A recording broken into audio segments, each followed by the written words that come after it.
welcome back to Dartmoor.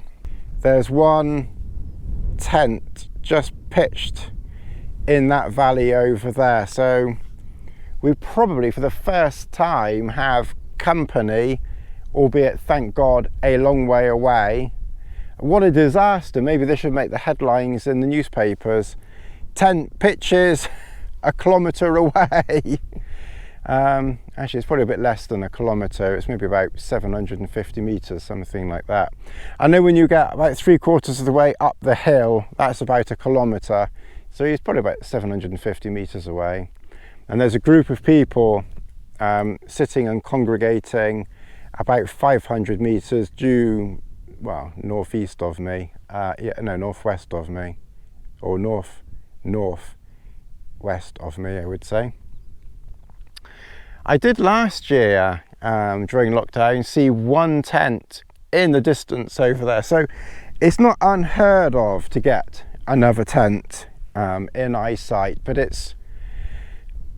I've been camping in this spot quite a bit now, quite regularly, and that's the first time I've seen a tent quite so close, but it's still a long way away.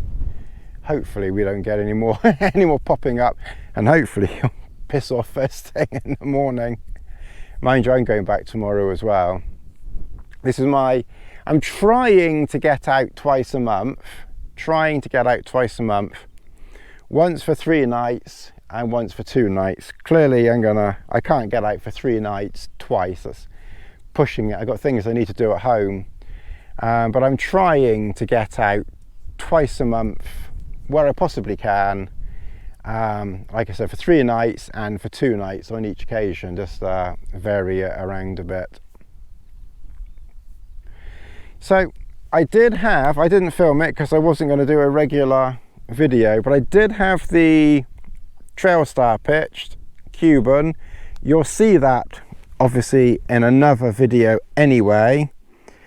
I did get a new silnylon Trailstar. I must admit I did get a new cuben fibre Trailstar as well. My old cuben fibre Trailstar is in perfect working order. I just wanted one of the newer, more up-to-date ones. I just fancied it. And then if Ron ever sells or goes bust or anything like that in the future, then I've got enough MLD equipment to last for many, many, many years.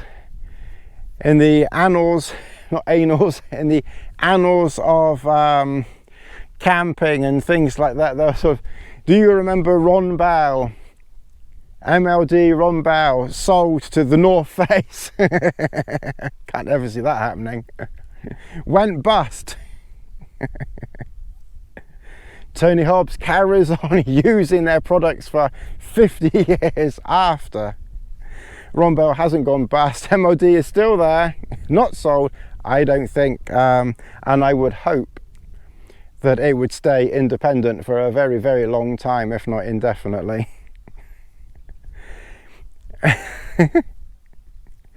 Anyway, the headline, Hobbs says MLD bust. Hobbs says MLD sold to the North Face. Oh God. You heard it here first. Probably in the Guardian or something like that. I won't say some rag. So, as we're doing a regular video, I'm just standing around barefoot, bare-legged almost. Well, yeah, bare-legged. So this is the silnylon Trailstar. I do have one of the earlier versions, but I kind of sort of overdid the sealing on it a long time ago, and I kind of sort of just, you know, liked the cuben one so much, but then they brought out a newer material, newer lighter silnylon, and I kind of couldn't really resist just trying it. And also I do get a few people, I wouldn't say like loads and loads, but I do get a few people asking and posting questions about what to get, cuben or silnylon Trailstars. So over the next few months, I will pitch the cuben fibre one somewhere over there and do a basic sort of, you know, showing you them side by side, as it were.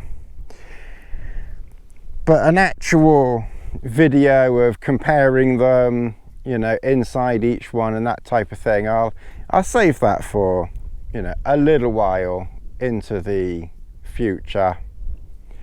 Just I just wanted to do an up-to-date version on these, and you know, I just wanted up-to-date. I just wanted the newest ones. Yeah, there's a group of about 6 people over there, but they'll soon disappear, and then just like one tent over there. Why didn't you camp in another valley? Anyway, never mind. I don't really like having tents close, but he is a long way away. Can't really grumble. And after all, legally, this is the only place in England that you can actually legally wild camp, is Dartmoor. I know obviously people wild camp in the Lake District and Peak District and places like that, and of course you know you can. You just have to make sure you camp a bit hidden like. But of legal camping places, then this obviously is your only legal place. But don't camp here. Go and camp. Go camp somewhere else. Find a campsite. All right, I think I've done my ceiling. I've done a bit of video. I need to get the cuben Trailstar repitched a little bit later. Well, good morning everybody. It's 9:30. Quite early for me. I seem to have taken to, when I'm local, seem to have taken to using this wire thing and just attaching it, pinning it to my t-shirt or something like that, and then just plugging this other end directly into the back of the camera. I'm not quite sure why I've taken to doing that and what it means moving forward, but that's what I seem to be doing at the moment. Obviously if I'm moving around and filming, then of course I do have the Road Go you know, system here, but for sort of close-up work, just holding it, it almost seems as quick and easy just to clip this onto me here and plug the other end into the back. You know, generally speaking, to be honest, because it's quite long. I'm talking about the wire. So we'll kind of sort of see what that means moving forward. I don't think I'll ever be getting rid of the Road Go system, because I think for, you know, pitching and moving around camp and just showing things when the camera's on the tripod, obviously you kind of need it in that situation. But that's kind of what I'm doing at the moment. Now, I haven't been awake very long. Let me just put that on there. I didn't say anything about my sleep yesterday. I had a good sleep yesterday. Watch was quite happy yesterday. I had about something like 8 or 9 hours. Now, where did I put my phone yet? Oh no, it's here, isn't it? I had about 8 or 9 hours yesterday, and as she said, fair, relaxed sleeping, but not deep, or something like that.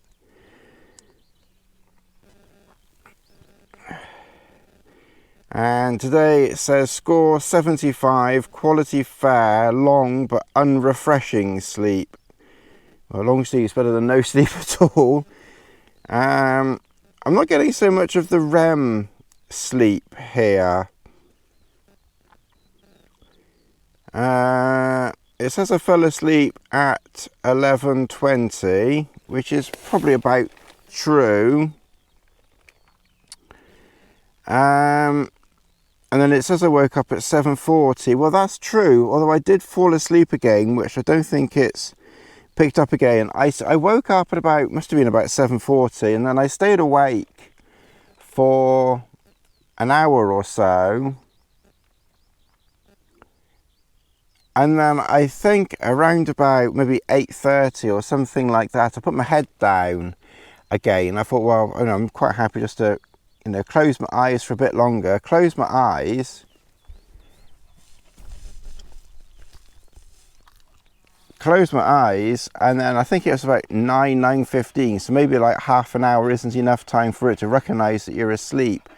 I'm sure I did actually fall asleep, and then someone made a sort of a doggy sound near my ear and woke me up. A scallywag. Didn't need you waking me up straight away, did we? Go back, go back. Let's have some hot doggy action. Yeah, people like doggy action. Although, unfortunately, we've got the sun right behind us, so I think the GoPro is underexposing. Wait. Let's see if we can just hang on. Let's see if we can change some settings. Look at Lassie. Stay there a minute, Lassie. Wait there, wait. Okay, well, I've changed the exposure compensation to +1, so hopefully I generally keep it on -0.5, or at least that's what, you know, they say to do in the paperwork, whether that's or YouTube channels and things. So whether that's, you know, a good thing or not, I don't know, but I've changed it to +1, so I now need to remember that it is on plus. Oh, I now need to remember that it is on. Oh, you're not my fluffy thing. Oh, fluffy thing. We've got to. Hang on, wait a minute. Let's see. Let's put fluffy thing up there. Good girl. Can they see? Can they see doggy? See, I can't reach the camera. I'm trying to reach the camera to see whether I can adjust the angle, but I think they can see plenty of doggy action. You're only doing this for New Zealand, man, aren't you? Just because you know that he's happy about Rolex watches now, but we're not doing Rolex watches now. We're doing Rolex watches on Wild About Watches channel now, because we had too many grumpy people. We had too many grumpy people, didn't we? And they all pissed off. Okay. So we set up a dedicated watch channel, didn't we? What are you going to watch? You like watching sheep because you're a sheepdog, don't you? Oh, let's see. Hang on, let's just angle this down a bit so they get a good view of doggy action. Make sure they get a good view of doggy action, but no nut action. They got plenty of nut action up here. Oh, now look what you've got undone.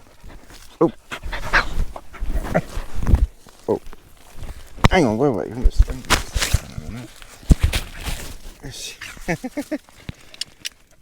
Are you still there? Is Lassie getting a bit carried away with her excitable doggy action? She's gonna have to have a good drink. She's gonna have to have a good drink of water. I'm getting tangled up in this wire here. Good girl. Alright.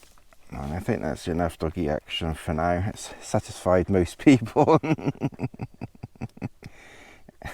Unless any of them out there are hung like a donkey, that's probably satisfied them all by now.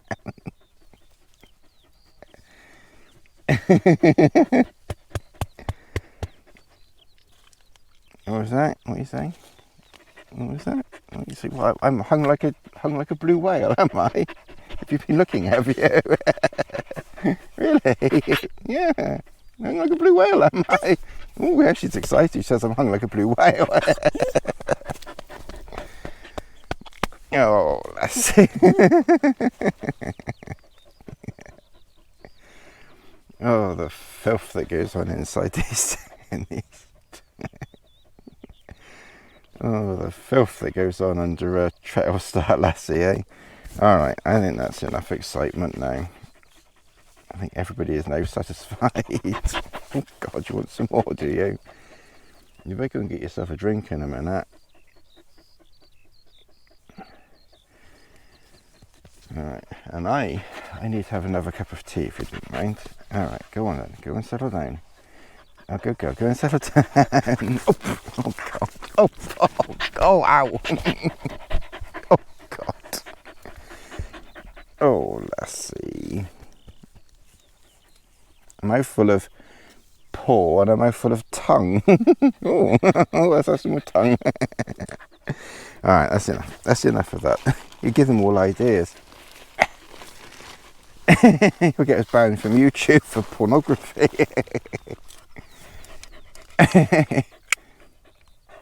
Tony and Lassie's porno videos in the middle of Dartmoor inside an MLD Trailstar. Okay, well, enough of that excitement. Hopefully this like general video might not be too long this time, because I haven't done so much really.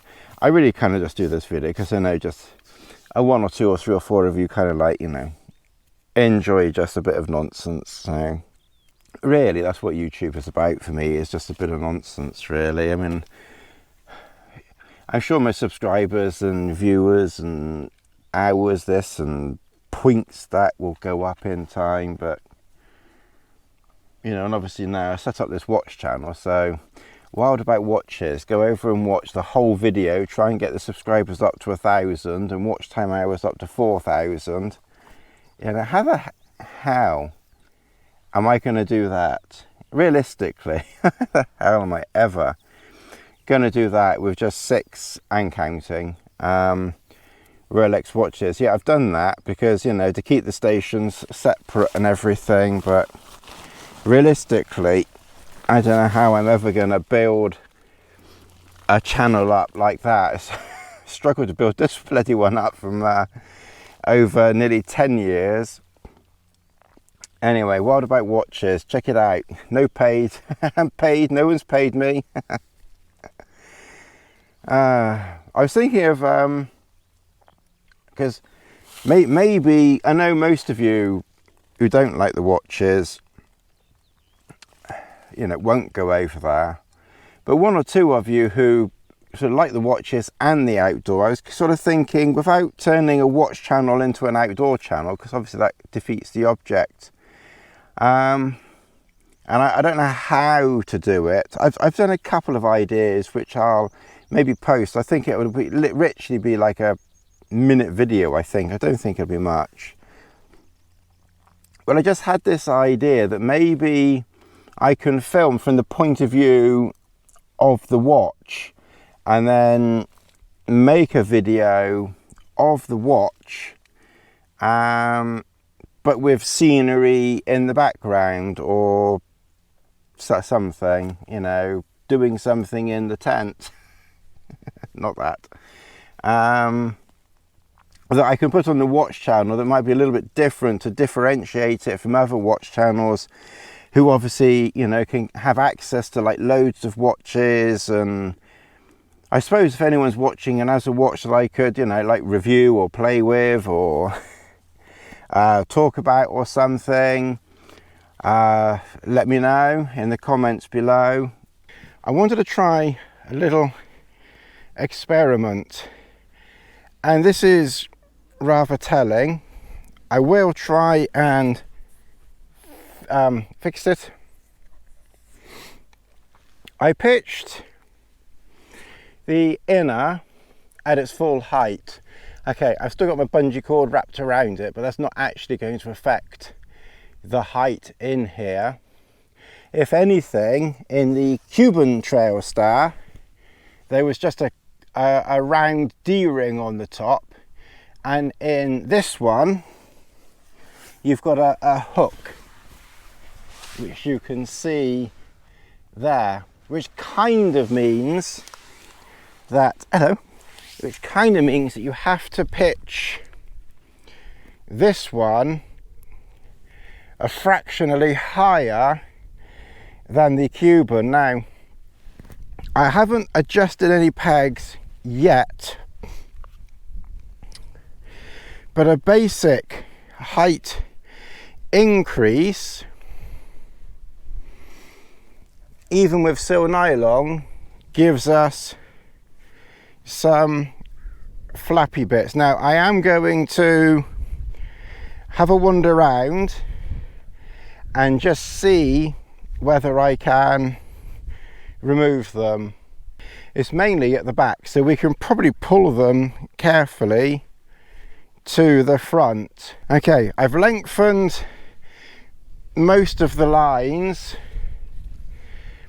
and now you can see that it's not as drum tight when it's a fraction lower, but it's most definitely drummer tighter than it was a minute ago. But to get a tight pitch, you kind of need long lines, and this height was almost impossible for me anyway to get tight. Well, no, we just about managed it, didn't we? We just about managed it with a very, very long front pole. So actually we did manage it this height. But on the cuben version, very, very long lines. You notice that all of my lines on my Trailstars are all quite long. I go for about 3 feet 1 meter lengths. Realistically, you probably don't need more than that, but I definitely would not be going for less than 3 feet lines on your Trailstar. Better to not use it than to find you constantly haven't got enough line inside, and obviously that's just made everything much taller. But of course you've got much bigger ventilation gaps all around now. Okay, well, I'm in the Cuben Fiber Trailstar. I've got it pitched quite low and quite tight. I've got the setting on pole and 2. Now, one thing you may have noticed, I'm turning my poles upside down in this current batch of Trailstars. With the other one I had, I was able to put the handle on the top, but it doesn't really quite work with these. I can't explain why, but put a bung on the top of your Trailstar, or bottom of your Trailstar, whip them upside down, and then that actually grips and holds very well, and probably better. So I will measure this, but as I say, 2 and pole and the length of your pole. You will notice I've still not pitched right to the ground. I will just angle the pegs just slightly and see if I can make it lower all the way around. But realistically, that actually is, you know, a pretty good height. But effectively there, that's kind of made myself a bit more presentable. It's too hot to be walking around here. Oh, hello. So, you know, at this height, we've got, oh, let's see. You can really just get to the edge of the inner and then just lean forward and kind of like just about step out, kind of. Okay, well, here we've pitched much lower to the back.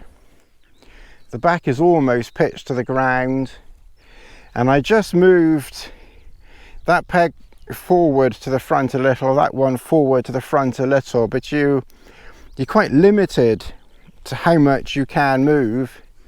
And you will notice that with shorter pegs or shorter lines, you do inherit a little bit of the old slackaroo, and you really do struggle to get rid of that. So that's why I do say that with the Cuben Trailstar, you kind of got to, from my experience anyway, kind of got to put up with a little bit of a draft inside, but know that it's quite literally bomb proof. And then you've got a better chance of having most of these edges tighter and therefore less flapping going on. It's not much, it's much tighter now, and then your door is a little bit loose here, because when you bring everything forward, then obviously it gives you a bit more slack on the door. Probably raising this pole a fraction would help that as well. The main thing with the Cuben Trailstar is just, you know, playing around with it a lot, and eventually you tend to get, you know, the idea as to what you can and what you can't do with it. It is definitely worth getting.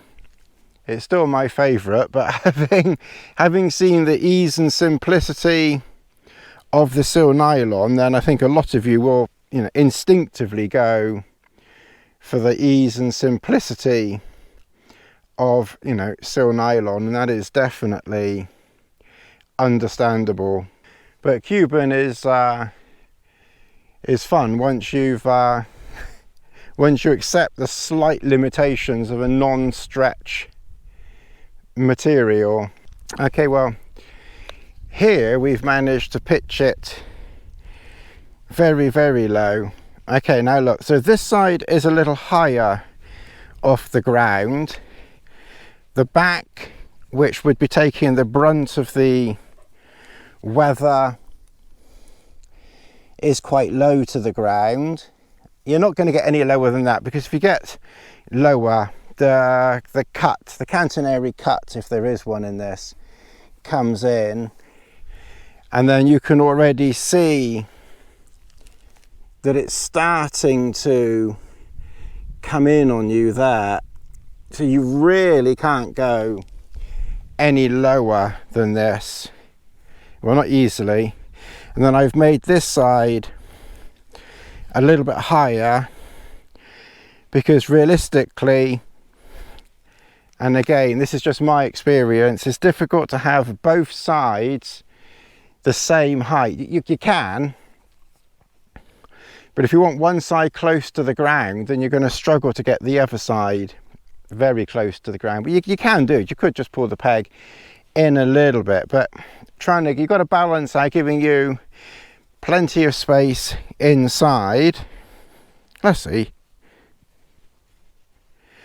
Plenty of space inside, you know, plus good. The only bit that I haven't been able to is this bit here. So it's kind of like you get one part tight, and then there's always maybe just one teeny weeny bit that doesn't quite tighten up. Let's go and have a wee look inside. Now we do have to kind of like kneel in a little bit. You probably could come in, you know, a little bit more gamely than this. I mean, this is very low, you know, indeed. So if we were to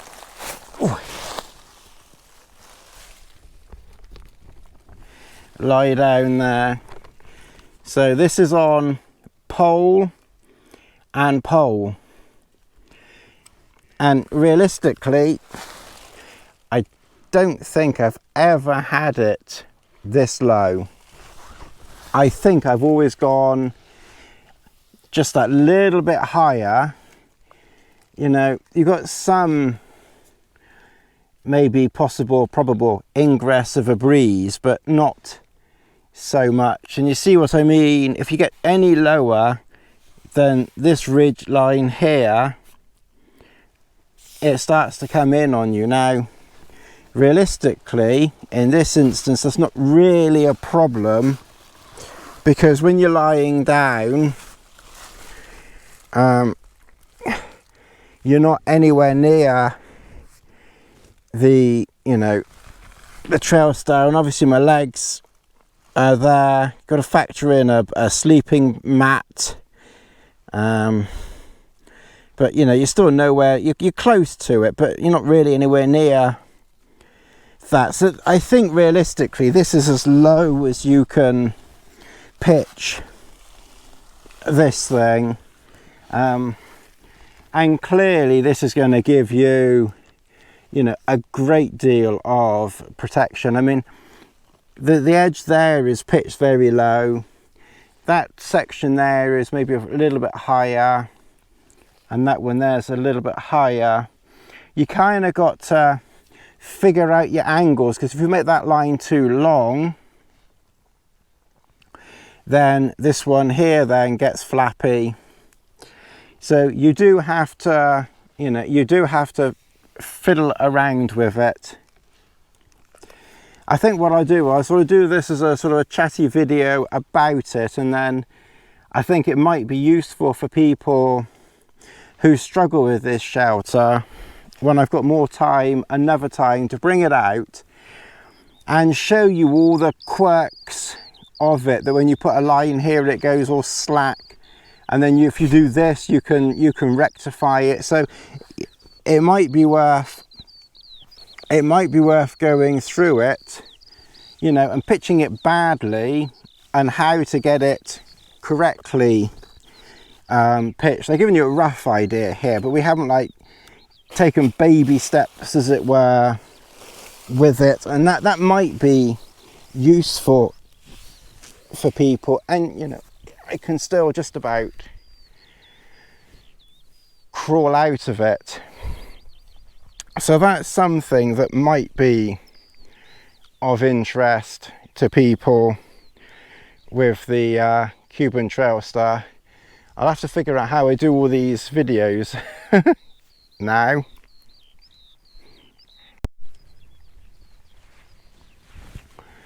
Well, we're slowly packing up inside the Trailstar. I collapsed down the Cuben fibre Trailstar and put it there, and clearly it will go in the outside of the pack, as will the main Trailstar. Will go inside a stuff sack and go on the outside. What is so good about the Trailstar is that I've collapsed down the inner, which I can easily do inside the Trailstar.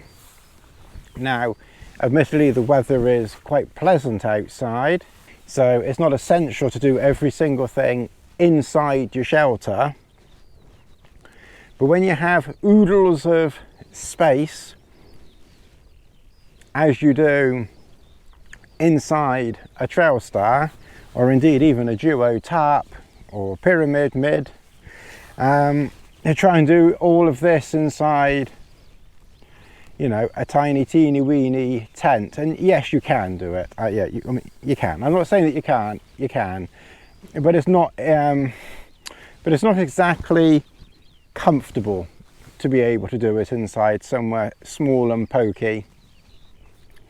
Whereas inside here, my arm is outstretched and I can swing around the pole there, and I've just got so much room in here It's crazy. I've still got a bit of a mess that I need to tidy away, but really, you know, when you look around, that peg goes on the outside, that's Lassie's lead, the tripod goes on the outside, that's a bit of Lassie's food that will go in her pack that's left over. Tea bags obviously need to be taken out. Water bottles goes on the outside. That is tea and coffee, well, coffee, I don't drink coffee. There's tea and you know, cooking stuff there. Crackers and cheese, I might just finish that off super quick. That's the seam grip that I use for sealing the tap. And then obviously just a few, you know, bits there, fused it in for bites, insect repellent, a thing for eating. And then over there is just the camera bag, clothes to wear. So I've just got to put this away into a stuff sack, make a cup of tea, and we're almost ready to get going. It'll take a few minutes to put all that away, plus I'm going to have a quick cuppa. But yeah, it's been a very enjoyable couple of nights out. Hopefully be out again in the middle of July, fingers crossed, and we'll see you then. And we'll kind of see how time pans out. So thank you for watching. If you've enjoyed this chatty part of this camp, please like, subscribe, share, blah blah blah, and I'll see you again soon. Thanks for watching.